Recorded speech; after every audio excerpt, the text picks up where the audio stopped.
Hello, my name's Nicholas, and the story I'd like to tell you I learned from a crow while taking a walk in the park. She said this story comes from Central Europe, which is now called Austria. Would you like to hear it? All right. Once upon a time, there near the rivers and the fields, there lived a Krampus. Now, Krampus was an ancient man. He was part man and what seemed like part goat. He had hair. He was hairy all over. It was a rusty hair color. And on top of his head, he had what looked like goat horns. He was a wild man. But the people loved him. He taught them so many things. He taught them how to plant their gardens and how to take care of their sheep and their horses. And he told them and he taught them how to live where they were living on the earth. And he also taught them how to dance. You could sometimes find him playing his music, one of his favorite things to do out in the fields. And as he played, he would hum and he would move and he would dance to the music that he played for the birds and for the deer. And sometimes the bears would come and listen to his playing. The people loved him, and they knew him well.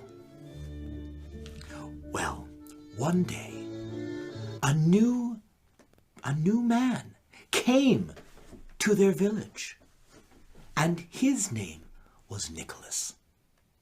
Now, Nicholas was a very fine, stately man. We don't know where he came from, but they say that Nicholas came from the stars. Nicholas was a very wise man. He was completely different from Krampus. Where Krampus was full of heart, Nicholas had a brilliant mind with many ideas and many plans. Where Krampus loved being outside, in the fields, Nicholas much rather preferred being in the city, having a sturdy, warm house with a good roof so that he wouldn't get wet all the time. And whereas Krampus loved to dance, Nicholas didn't. Well, you couldn't have more opposite personalities. And they lived together. But Nicholas soon realized that he felt that he wasn't just different from Krampus, but indeed that he was better. Krampus exemplified everything that Nicholas was trying to improve, that he could do in a better, more efficient way. And so Nicholas began to tell the people what he thought.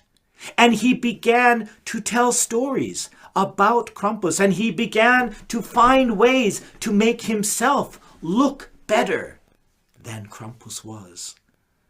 And soon these stories began to transform Krampus into a monster. And it wasn't long until the people and Nicholas one day chased Krampus out of the city, deep into the mountains, and they threw sticks and stones at him as he ran. soon Nicholas became well beloved. He had great ideas, and he always had the answers to the people's questions. And so the cities grew. They built fine houses, and life was different. One day, Nicholas was asleep. But he had a dream, and in this dream, a voice came to him. "Nicholas! Nicholas! What have you done? You are not better than Krampus. You are different. You are asleep. Wake up. Wake up." And with that, Nicholas awoke from his dream with sweat coming down his face and a lump in his throat. What had he done? Did this dream come to him? Could it be true that he had been wrong? He thought of all the ways he could solve this problem inside of him. But the hurt and the guilt would not leave him. Until one day he knew what he had to do. And taking his staff and putting on his coat, Nicholas went in search of Krampus. Deep into the mountains he went. And we do not know whether it was a short time or a long time.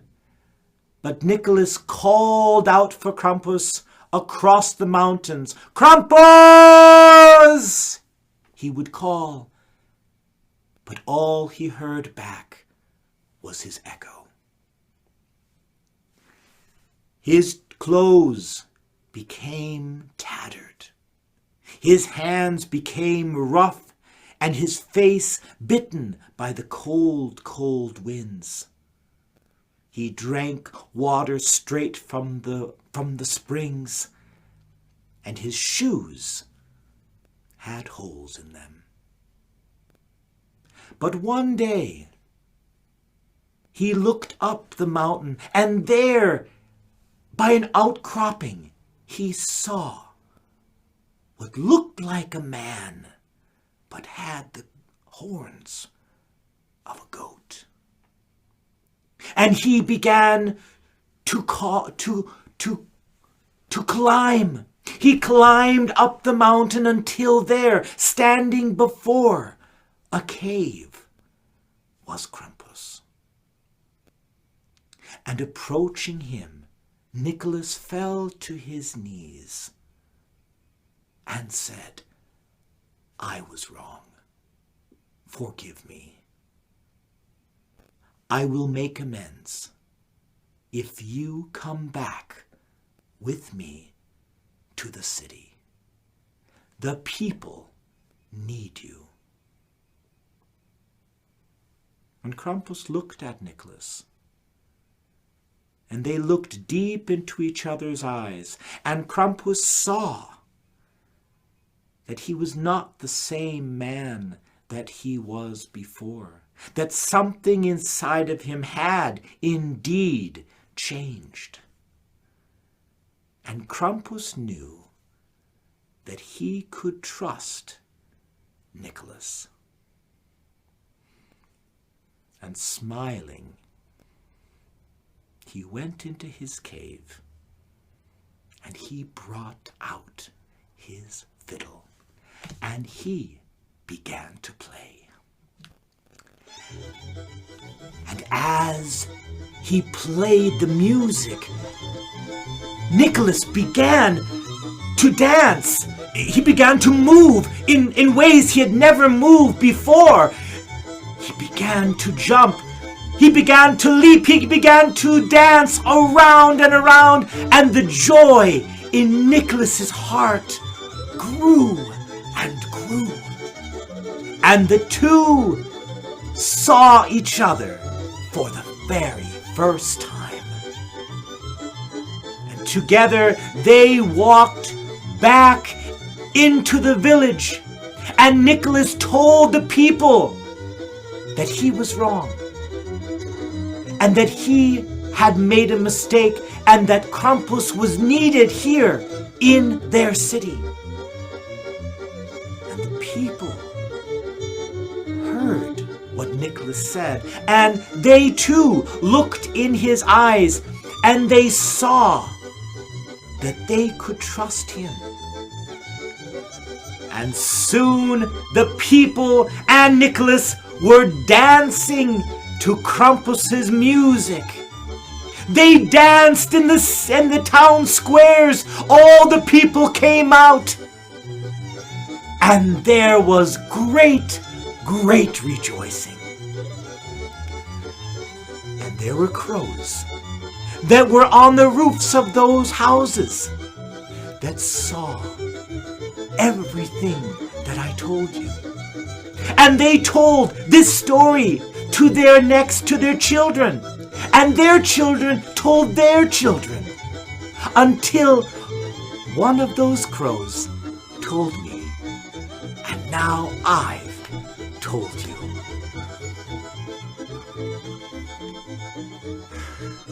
See you later, everybody.